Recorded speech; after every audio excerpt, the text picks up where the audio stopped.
Saudações a vocês que acompanham este canal, sejam bem-vindos ao PL MMA 73. Hoje, neste dia chuvoso e um pouco frio em São Paulo, nós falaremos das meditações de Marco Aurélio, livro 6, capítulos ou entradas 45 a 47.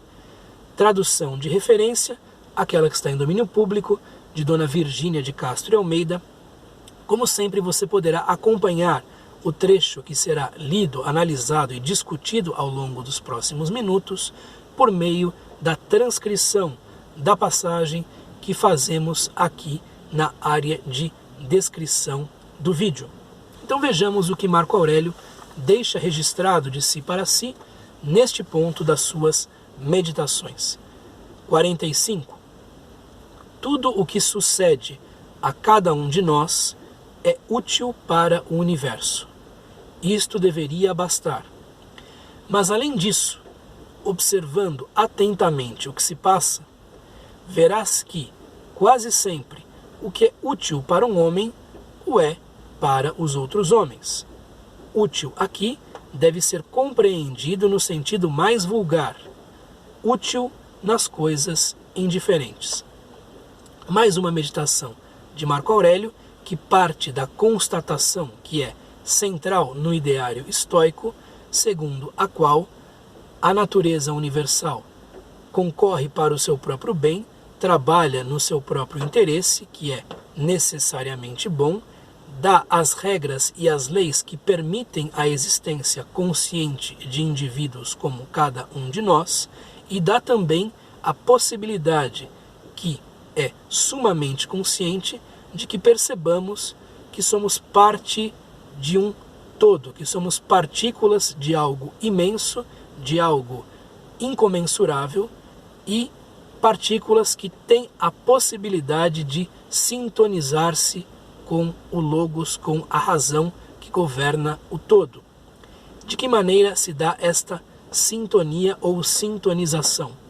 Por meio da percepção que não somos nós os protagonistas desta peça, deste drama que é urdido pelos deuses, pelo fato, pelo destino e por aí vai, pelo fado, melhor dizendo.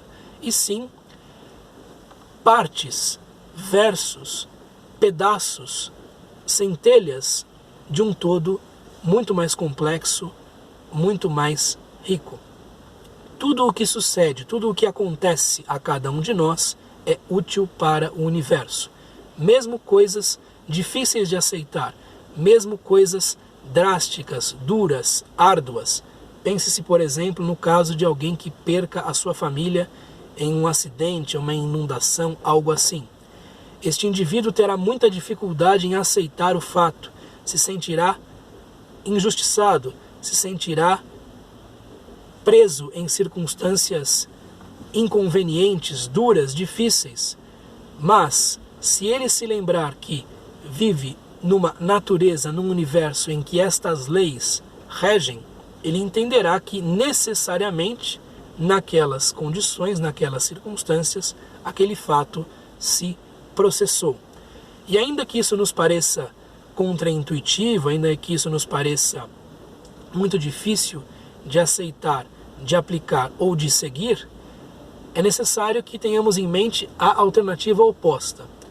Diante de fatos duros para nós, diante de circunstâncias que não são as melhores, se nós não tivermos uma compreensão de que as coisas não poderiam ser de outro jeito, de que a natureza universal está operando segundo os seus próprios interesses, segundo o seu próprio bem, e que nós deveríamos nos sintonizar com isso, a alternativa aqui seria evidentemente o sofrimento, e um sofrimento inútil e muito prolongado.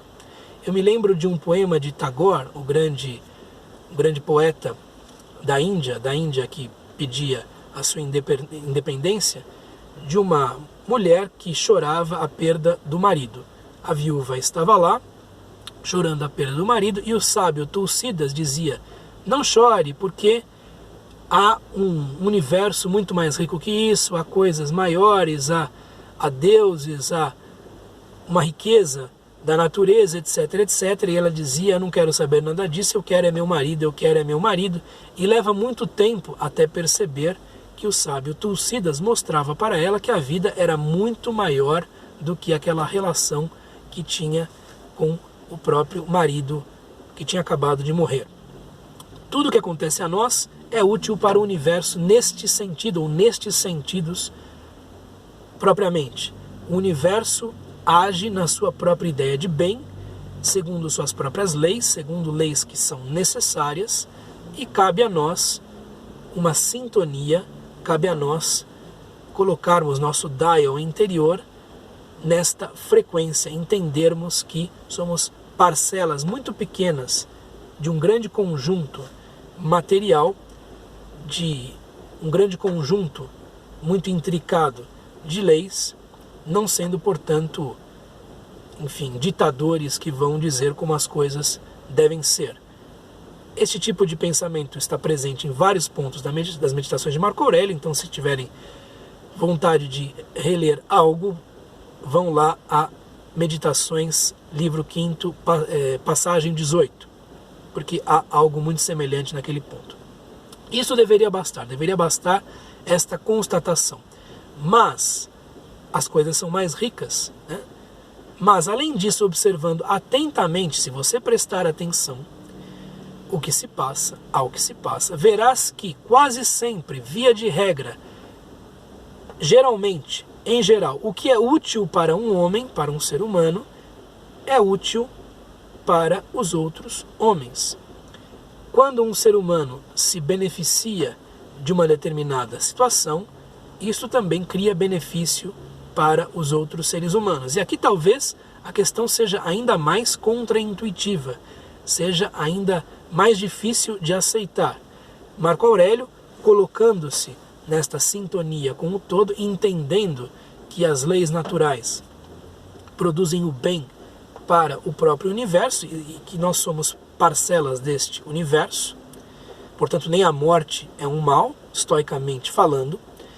Se percebermos os movimentos da sociedade, entendemos que também esses movimentos da sociedade correspondem a uma espécie de bem, que o bem para um indivíduo pode ser o bem para outros indivíduos. O que é útil para um indivíduo o é também para outros indivíduos. Ah, mas não existem indivíduos que se beneficiam praticando o mal? Não existem indivíduos que tiram vantagem dos outros, indivíduos que passam os outros para trás? Mas ainda assim há uma utilidade neste tipo de conduta. Por quê? Ela é um exemplo em contrário, ela é algo que não deve ser seguido. E por mais dura que ela seja, por piores que sejam os seus efeitos, por mais daninhas que sejam as suas consequências, a constatação para quem é perspicaz, para quem observa atentamente das más consequências de más ações, educa, é capaz de mostrar como não se deve agir. Quase sempre o que é útil para o indivíduo acaba sendo útil em alguma medida, de alguma forma, para os outros indivíduos. E útil aqui deve ser compreendido no sentido mais vulgar, num sentido não filosófico, num sentido mais difuso, mais corrente. Útil nas coisas indiferentes. As coisas indiferentes são a saúde, a riqueza, a reputação, esse tipo de adiáfora, né? Passou alguém correndo com um carrinho agora aqui. São intermediários, são bens que não devem ser confundidos com a areté, com a excelência, com a virtude, e a utilidade aqui se deve notar com perspicácia. Eu até coloquei aqui uma anotação para mim, né? Há uma sequência de filmes Star Trek, lá da década de 80, em que o Spock, o vulcano, se sacrifica em um deles, se não me engano no segundo, a Ira de Khan, dizendo: "The needs of the many outweigh the needs of the few." Isto é, as necessidades da maioria são mais pesadas, pesam mais, são mais importantes, vencem as necessidades dos que são poucos. E com isso Spock logicamente justifica um autossacrifício que faz para salvar o resto da tripulação da sua nave, da Enterprise, né? The few or the one, do indivíduo, como lembra o Capitão Kirk. E esta passagem, que é lógica, é invertida no filme seguinte, se não me engano é no filme 3, né? Quando Kirk diz para Spock: the needs of the few outweigh the needs of the many, ou the needs of the one outweigh the needs of the many. Isto é, as necessidades dos que são poucos ou do indivíduo pesam mais que as necessidades dos que são mais numerosos. E assim ele mostra que as duas proposições são eticamente viáveis. O que depende são as situações em que são aplicadas, né? Uma ética das virtudes não pressupõe esse tipo de axioma que não pode ser modificado, contestado, não inclui o seu oposto. E pensando-se aqui no que Marco Aurélio diz na entrada 45, quando nós vemos que a utilidade para o todo é algo que deve ser percebido pelo indivíduo, mas que também a utilidade para o indivíduo pode ter uma boa consequência para o todo, nós notamos que muitas vezes as coisas são mais complexas, é necessário uma perspicácia, é necessário uma sensibilidade para entender que o bem tanto vem do todo para a parte, quanto da parte para o todo. Por exemplo, se há uma pessoa doente na família, os many, isto é, os que são a maioria, acabarão ajudando esse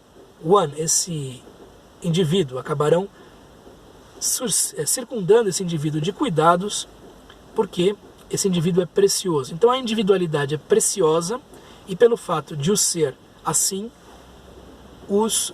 é possível que vejamos o bem para esse indivíduo também como um bem para a sociedade. Okay? Então é muito rica esta passagem neste sentido. 46. Aqui nós temos um dado pessoal interessante.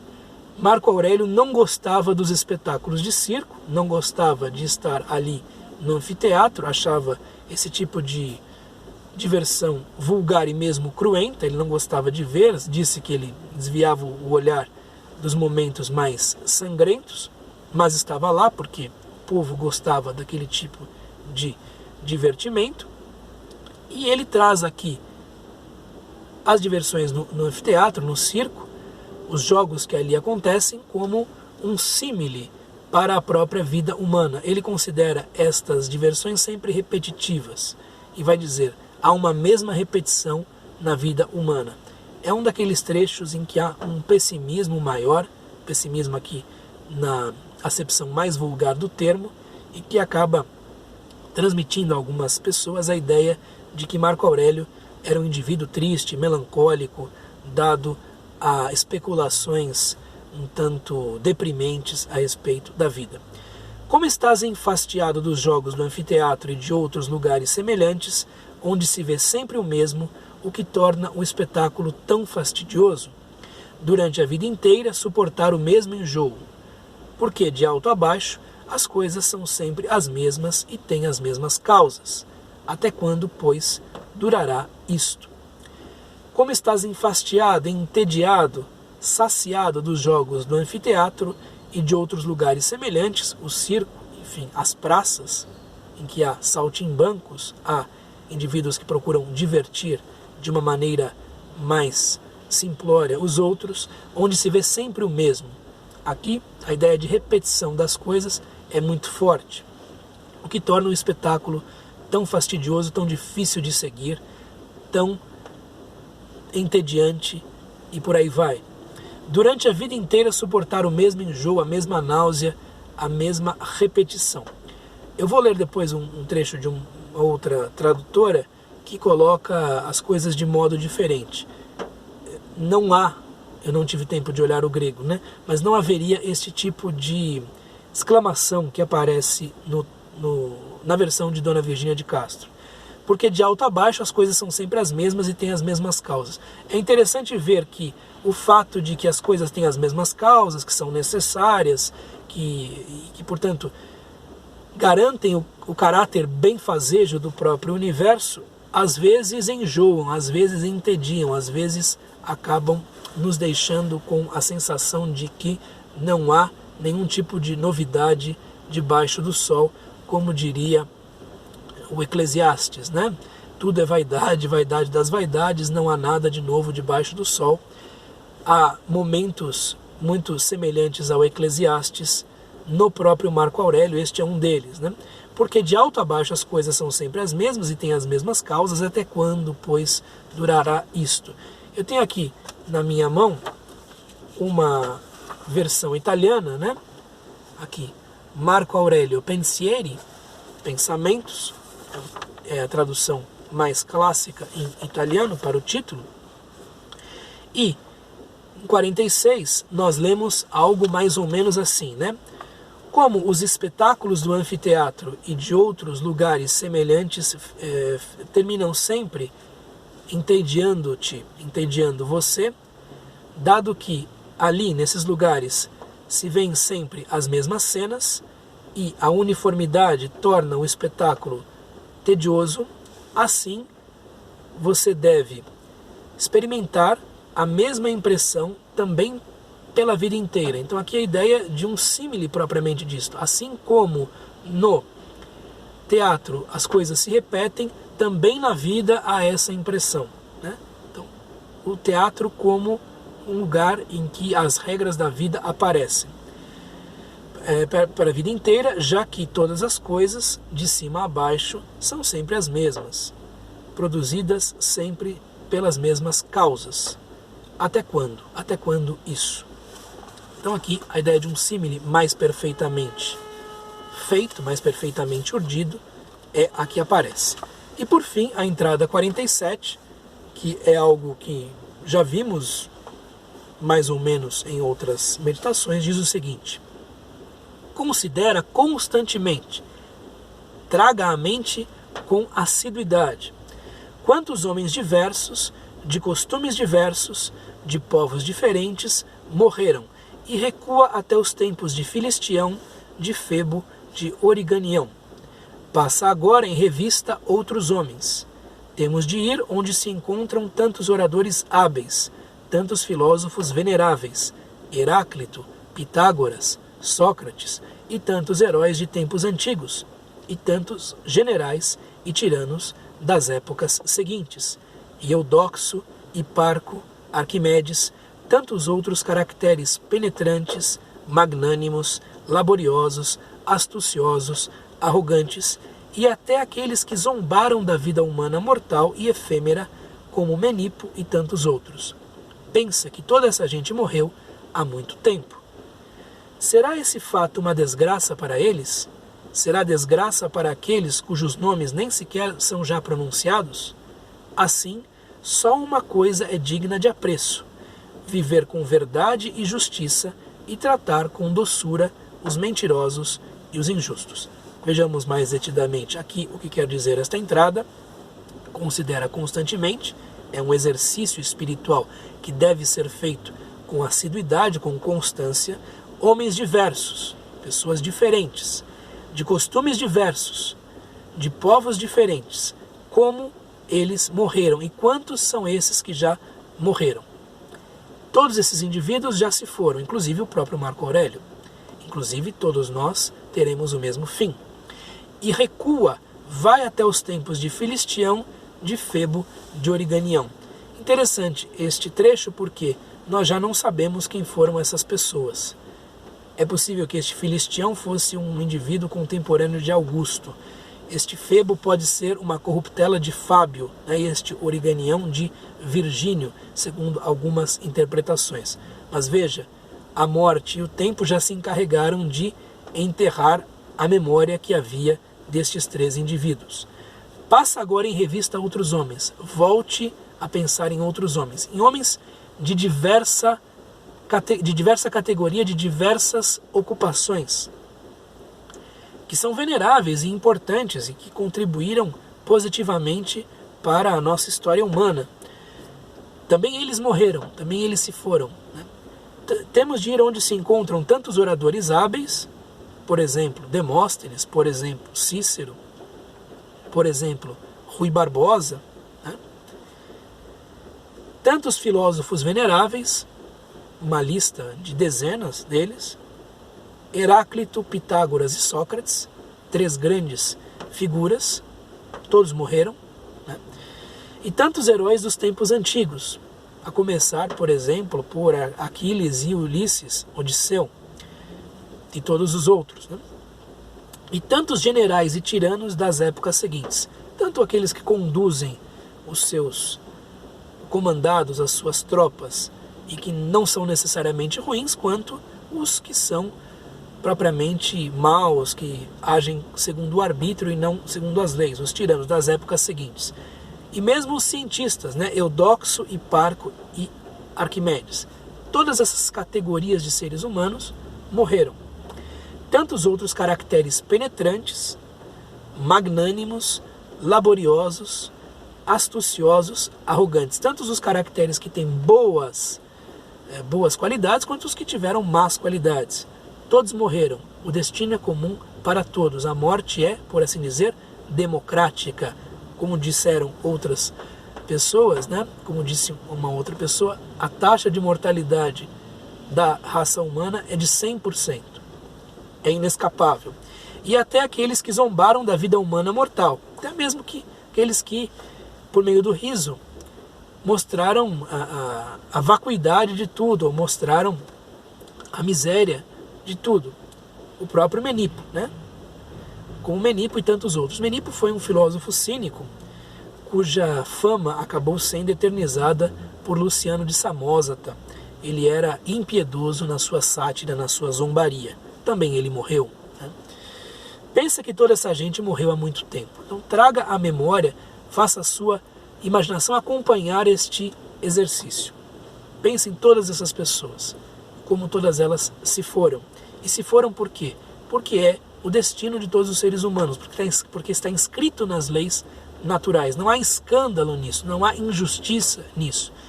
Todos nós estamos sujeitos a esse fim. Pelo fato de todos nós estarmos sujeitos a este fim, a coisa não é injusta. Só por isso. Começa por aí, aliás, né? Será esse fato uma desgraça para eles? Isso foi ruim para eles? A resposta, em termos históricos, é não. Será desgraça? Será algo infausto para aqueles cujos nomes nem sequer são já pronunciados? E os outros, cujos nomes nem mesmo nos vêm à memória? Foi ruim a morte para eles? Como dizia Diógenes, o cínico, né? A morte não é ruim porque ela não é uma desonra. Ruim é a desonra, não é a morte, né? Dizia esse grande filósofo. Assim, só uma coisa é digna de apreço. Então pode parecer que tudo isso é muito nihilista, tudo isso mostra uma borracha sendo passada sobre qualquer valor que a vida possa ter, mas ele afirma um valor no final das contas, né? Ele vai dizer que há uma coisa boa, há algo que se deve manter. Só uma coisa digna de apreço. Há uma conduta diante deste fato que vale a pena ter, que tem valor, que se alimenta a si própria de valor e de significância. Viver com verdade e justiça, de fato, as palavras que aparecem aqui são derivadas de aletheia e dikaiosune, com verdade e justiça, e tratar com alguma condescendência, com doçura, mesmo aqueles que não respeitam a verdade, os mentirosos, e mesmo aqueles que não respeitam a justiça, os injustos. Ter alguma condescendência por eles, porque viver com verdade e justiça é difícil. É algo que chega a ser um fardo muitas vezes, chega a ser algo que cansa o indivíduo, e por isso há que ter alguma condescendência para aqueles que não tomam este caminho. Muito bem, falei demais, chegamos a 24 minutos, chega, continuamos no próximo vídeo, se a fortuna assim o quiser, se os deuses assim o quiserem, se Deus assim o quiser, se as leis universais assim o quiserem. Continuamos no próximo vídeo, um abraço, até, tchau!